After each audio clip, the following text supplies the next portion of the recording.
Hi guys! Welcome to a new episode of Cooking in Times of Corona, Homesick Edition. And I'm gonna make a dish today that reminds me a lot of my grandma, Abuela Sara. It's pollo en fricasé, which is a Puerto Rican style chicken stew. So what I have right here, it's chicken thighs that I've deboned. I took the skin off and I diced up large. I'm gonna make a really big batch and freeze most of it so that next time I'm hungry and lazy, I can just pull it out of the freezer and I'll just make my own life easier. So first things first, I'm gonna use each part of this chicken. So I'm gonna roast these and I'm gonna throw them in the stew while it's cooking to get all that flavor off the bones. And then obviously the chicken meat is going inside, and then the skins, I'm gonna use them to make chicharrones, which is crispy chicken. Just gonna spray it a little bit. So I'm gonna take the chicken skins and spread them out nice and flat.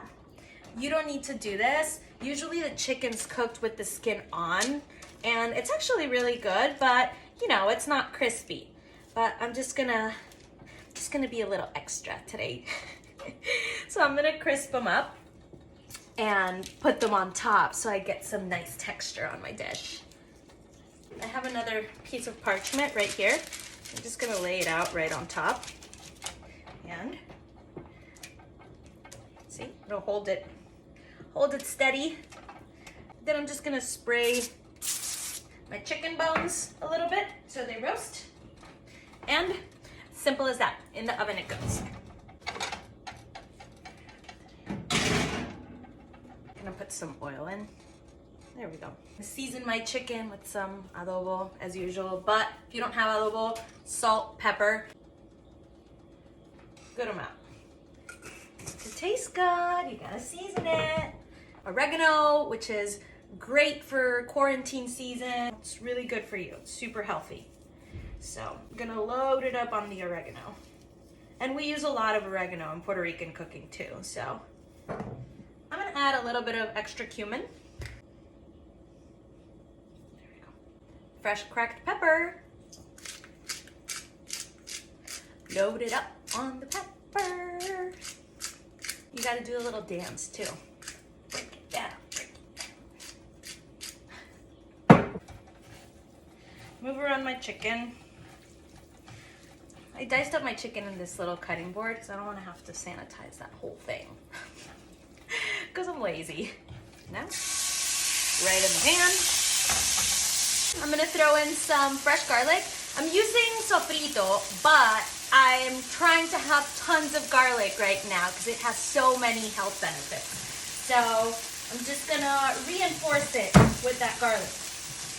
And I'm gonna smash it. This is someone's face. And there's actually a purpose to smashing the garlic. It makes the skin come off a lot easier. It just peels right off. Dice this up kind of rough. And I'm just gonna throw it in there with the chicken. I have some olives here. There's some Puerto Rican recipes that abuela, they put like whole olives, and I can't stand it. If I'm gonna have olives in anything that's cooked, they need to be chopped for me. It's kind of like finding raisins in picadillo, which is that ground meat stew. Oh, I hate raisins in picadillo. Like raisins in other things, not in my picadillo. Gross. I know this is gonna be a debate when the Puerto Ricans hear this. Some people are team olives, team no olives, team raisins, team no raisins, but for me it depends. Oh my God! Ugh, there.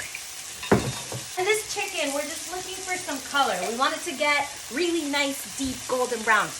And whenever you're making anything like stews and soups, it's all about building flavor. Color is flavor.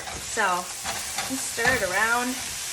Once we get some really nice deep color on all sides of this chicken, we'll move on to the next phase of the flavor, which is sofrito. Because what Puerto Rican dish is complete without sofrito? Chop these up really fine. I want to find them in my stew. Sofrito. Sofrito is the base of most of Puerto Rican cooking and great for quarantine because you can make a big batch and just put it in your freezer. It adds tons of fresh flavor, and it's a great way to preserve veggies and aromatics. Put more sofrito. Can't hurt, just flavor. So this is our second stage of flavor today. First stage, browning. Second stage, sweat aromatics. I just wanted to show you, if you don't want to make your own sofrito, you can find it in most grocery stores. They sell it in the pantry section in jars. It just says sofrito, or this one's recadito because it's made with our version of cilantro. They have it in the pantry section, or sometimes you can find it in the frozen food section in plastic tubs. So if you don't want to make it, look for it in the Latin food section. Move this around as it cuts. Get it nice and melty.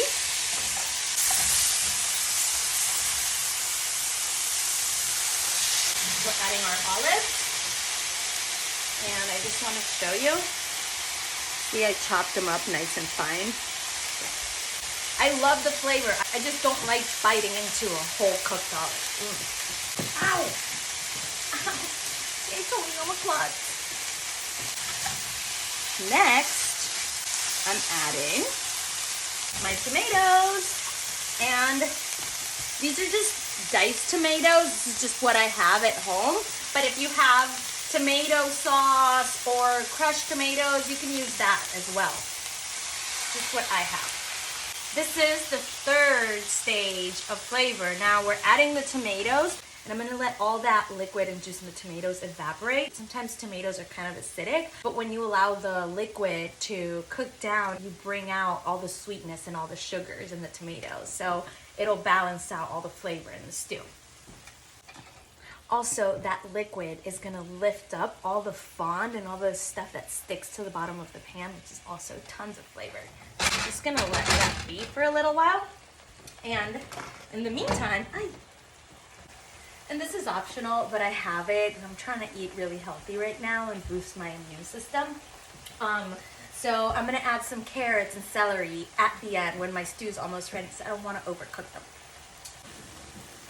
It doesn't matter how you dice them, as long as they're all about the same size so they cook evenly.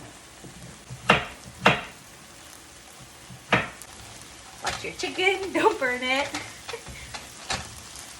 See, it's almost evaporated, but I'm just gonna let it go a little longer, and I want those tomatoes to get a little bit of color too. Just gonna keep these off to the side. Trying to load up on my veggies. Veggies. Carrots and celery are also really good to have in the fridge. They last a long time, so they're good quarantine food. Stir up my chicken. Don't burn the tomatoes. You just want to caramelize them. Let it go longer.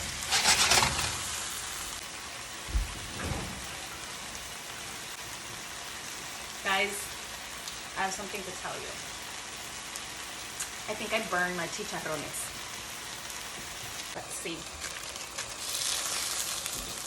I was right. I burned them. All right, just gonna keep these off to the side. Oh, maybe I can salvage them. Maybe not. Oops. Check up on the tomatoes. Okay, yeah, these are ready. Okay, so as soon as it starts smelling sweet, that's when they're ready. Water. Yep. And I actually dip these in a big pan because I don't have a big pot. So I don't want to crowd my pot. But I'm just going to transfer them now into the pot. And I did the water in the pan first to get all that fond off the bottom of the pan. I want to get all that flavor and all those drippings in here. I have some chicken bouillon cubes. I didn't have any more room in my freezer for stock. But if you have homemade stock or frozen stock, even more power to you. One little cube. There we go.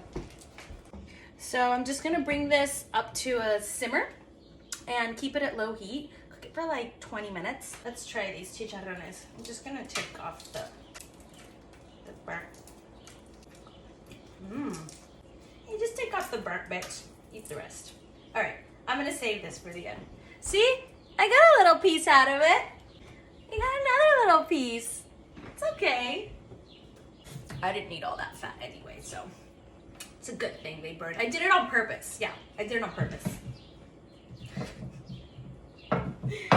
So, lastly, while this cooks up, I have a head of cabbage. Now, I love cabbage and it's great for quarantine. One, because a little goes a long way. You can get a few meals out of just one head. Also, it's super affordable. It lasts a really long time in your fridge. It's super healthy and good for you. You can have it fresh as a salad. Throw it in a soup. You can saute it up with a little bit of garlic and have it instead of rice or pasta. So it's extremely versatile and it's great for quarantine. What I like to do, oh, sorry, I just saw this. I forgot. I have my little roasted chicken bones. I'm just gonna throw them right in there. Get tons of flavor. So step 4, flavor. So back to my cabbage. So what I like to do is shred it up. If you have a mandolin at home, even better. It's so much easier. But if not, I have my knife. You can do the same with a knife. So it comes like this, right? I already ate a piece. But yeah, whole cabbage, just quarter it. Take off the core, off the quarters. Make it flat. And then just shred it up. And I like to shred up the whole thing, and I'll just throw it in a Ziploc bag, and I'll use it as I need it. Whenever I want a salad, or I want to throw it in a soup, or a stew, or saute it up, I'll just take it right out of the bag. And it's a super great, easy, affordable way to eat low carb at home. And it tastes delicious. I love cabbage. So my stew's boiling. I don't want it to boil. I just want it to simmer. I'm gonna turn it down and then just let it go. For like 20-25 minutes, I want that chicken to get really nice and tender. And if it's easier for you, just take the top part off, shred this up first, and then shred the core so that you can get it really fine. This is a great way to meal prep for the week too. You can use this all throughout the week. Gonna put all of it in my Ziploc bag, and then I'll just use it as I need it. But it's ready to go. I don't have to worry about chopping next time. So I'm just gonna cover this up and just let that go for an extra 15-20 minutes. Hey guys. All right, so it's been like 25 minutes that the stew's been simmering. So over here I have the carrots and the celery that I diced up earlier, so I'm gonna add that right now. And I added it at this point because I don't want them to get cooked off too much. I want them to still have a little bite to them. These are some baby potatoes that I had there. I wanted to use up. They were already sprouting. So I diced them up, you know, in half, but whatever potatoes you have at home you can throw in. I really like Yukon Gold potatoes. Those are the best for me. So I'm just gonna throw them in, liquid and all, because all that water is kind of starchy, so it'll kind of thicken the stew up a little bit. And I had them in water so they wouldn't oxidize. Turn up the heat a little bit, stir it around. Bring it back up to a simmer and let those potatoes and carrots and celery cook out. I want the potatoes to be nice and creamy, and let that flavor up my stew, and it'll be ready to serve. So this has been simmering for a total of like 45 minutes.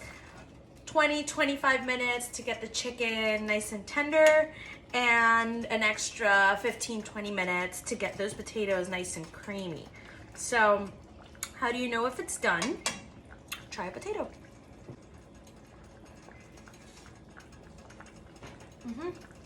Oh, ready. Needs a little bit of salt still, but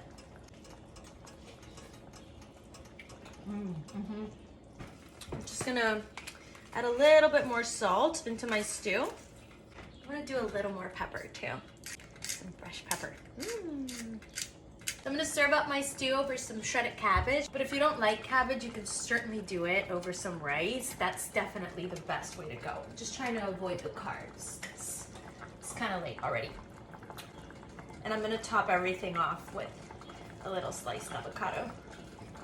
The way that I fan my avocado is I do straight slices all the way down, really thin, and hold them in place as I'm slicing, and then I sort of push them away from me. I'll take my knife, go underneath it.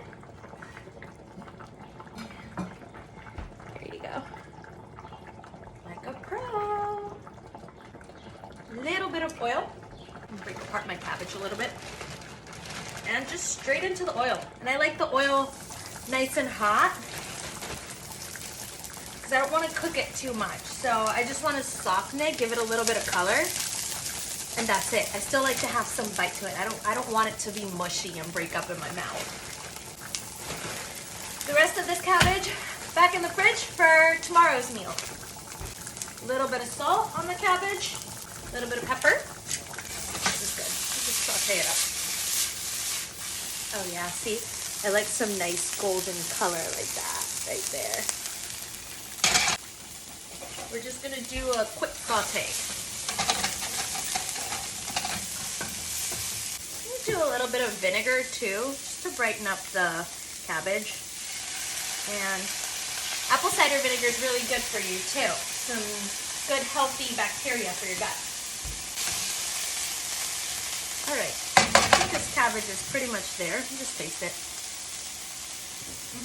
So bringing my cabbage up here.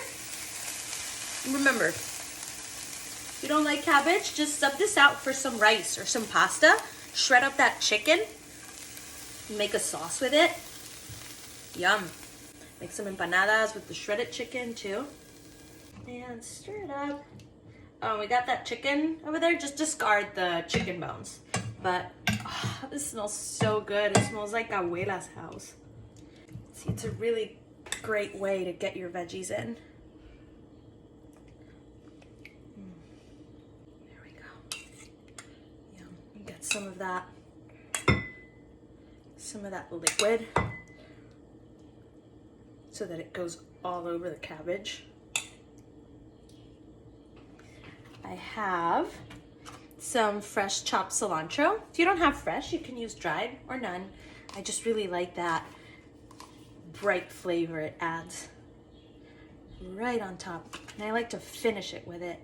It's different when you cook it off and when you finish a dish with it. It gives it so much brightness. Add some avocado right over the top. Super extra. Break up these chicken skin chicharrones. Again, this is also optional, but it makes such a big difference. It adds so much texture.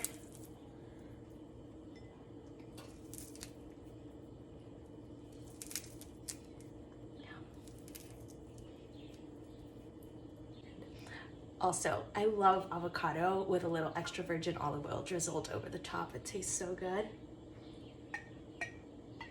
Just a little bit. There you go. Quick and easy fricasé de pollo. Ready for Netflix and chill. But first, let's try this. Get a little bit of everything in there. Some cabbage. Get some chicken, get some potatoes. Oop, dropped my potato. All right.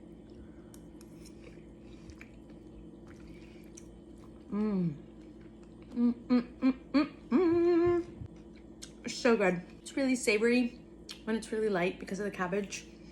Really comforting, amazing flavor. Ooh, I didn't get a crispy chicken skin though. Let's try it with the chicken skin. A little more piece of chicken. Here we go. You hear the crunch? Try this at home, guys. It's really good. Have a good night.